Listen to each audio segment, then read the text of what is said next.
అస్సలాము అలైకుం వరహమతుల్లాహి వబర్కాతుహు. ఔజు బిల్లాహి మినష్ షైతానిర్ రజీం. బిస్మిల్లాహిర్ రహ్మానిర్ రహీం. సూరా అల్ ముల్క్, ఆయా number 1 to 10. ఆయా నెంబర్ 1. ఎవరి చేతిలో విశ్వ సామ్రాజ్యాధికారం ఉన్నదో ఆయన ఎంతో శుభకరుడు. ఆయన ప్రతి వస్తువుపై అధికారం కలవాడు. తబారక అనే పదం బరకత్ నుండి వచ్చింది. బరకత్ అంటే సమృద్ధి, శుభం, పెరుగుదల అని అర్థం. సృష్టి రాసుల గుణాలకు అతీతుడు, ఉన్నతుడు అని కొంతమంది తర్జుమా చేశారు. ఆయన చేతిలోనే సార్వభౌమాధికారం ఉంది అంటే అన్ని రకాల అదుపు, అధికారం, ఆధిక్యత ఆయన ఆధీనంలోనే ఉందని భావం.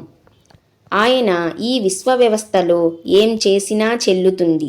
ఆయన్ని ఆపే అధికారం ఎవరికీ లేదు.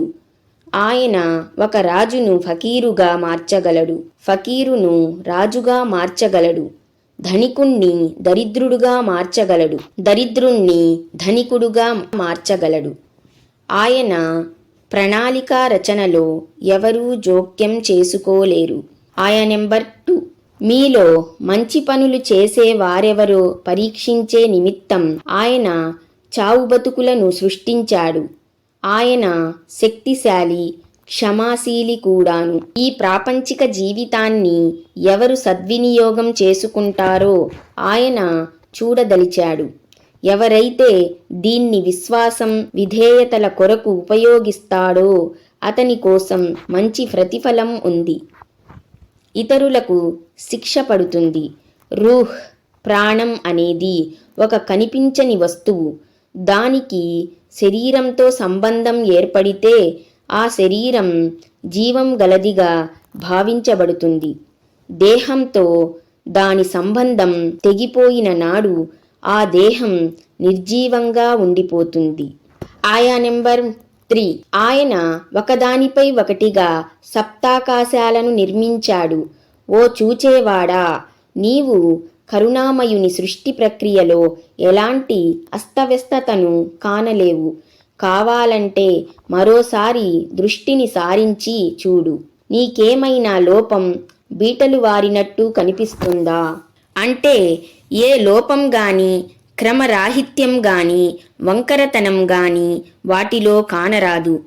పైగా వాటి మధ్య ఎంతో క్రమబద్ధత, సత్యత, సమానత్వం కానవస్తుంది. దీన్ని బట్టి కూడా ఈ సప్తాకాశాల నిర్మాతలు అనేకులు కారని, ఆ నిర్మాత ఒక్కడేనని విదితమవుతుంది. ఒక్కోసారి పునఃపరిశీలన ద్వారా వస్తువులోని లోపం బయటపడవచ్చు. అందుకే సృష్టికర్త మీకు పిలుపు ఇస్తున్నాడు. మరోసారి సునిశిత దృష్టితో ఆకాశాల వ్యవస్థను పరిశీలించమని. ఆయా నెంబర్ 4. మళ్ళీ మళ్ళీ దృష్టిని సారించు. నీ దృష్టి అలసి సొలసి విఫలమై నీ వైపు తిరిగి వస్తుంది.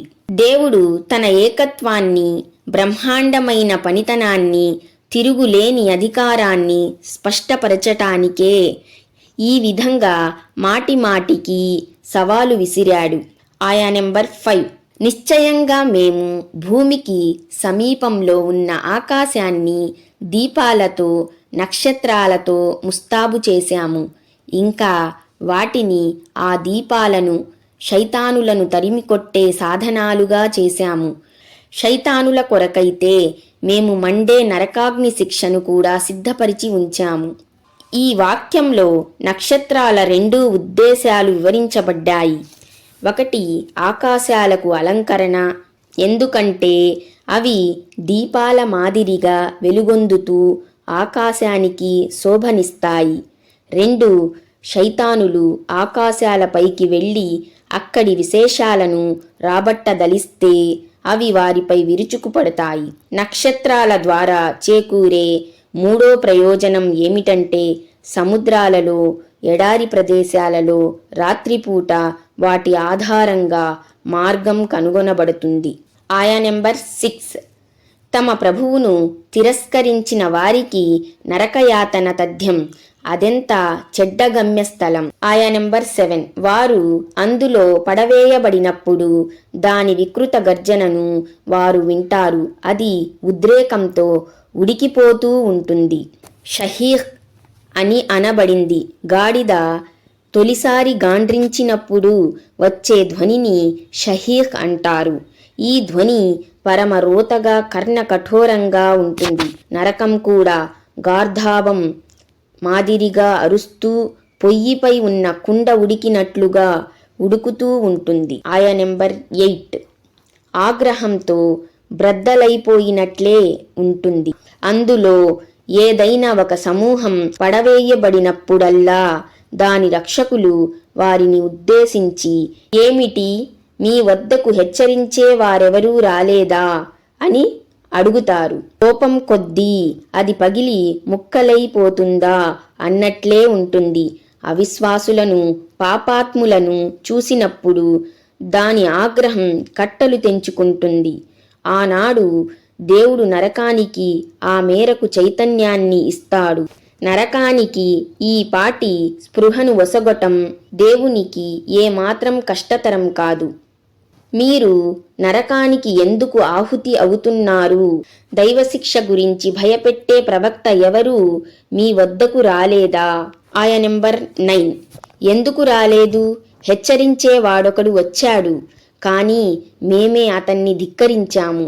అల్లా దేనిని అవతరింపచేయలేదు. మీరే పెద్ద అపమార్గానికి లోనై ఉన్నారని సూటిగా చెప్పేశాము అని వారు ఒప్పుకుంటారు.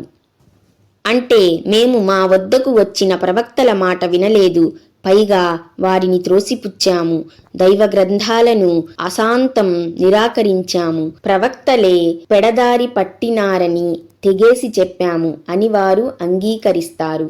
ఆయా నెంబర్ 10. వారు ఇంకా ఇలా అంటారు, మేము విని ఉంటే లేదా బుద్ధి పెట్టి ఆలోచించి ఉంటే నరకాగ్నికి ఆహుతి అయిన వాళ్లతో చేరేవాళ్లం కాము. అంటే ప్రవక్తల సందేశాన్ని శ్రద్ధగా ఆలకించి వారి ఉపదేశాలను అనుసరించి ఉంటే, దేవుడిచ్చిన బుద్ధి వివేకాలను సద్వినియోగపరుచుకొని ఉంటే ఈరోజు నరకం వాతన పడేవారం కాము. అస్సలాము అలైకుం వరహమతుల్లాహి వబరకాతుహు. ఆలకించి వారి ఉపదేశాలను అనుసరించి ఉంటే దేవుడిచ్చిన బుద్ధి వివేకాలను సద్వినియోగపరుచుకొని ఉంటే ఈరోజు నరకం వాతన పడేవారం కాము. అస్సలాము అలైకుం వరహమతుల్లాహి వబరకాతుహు.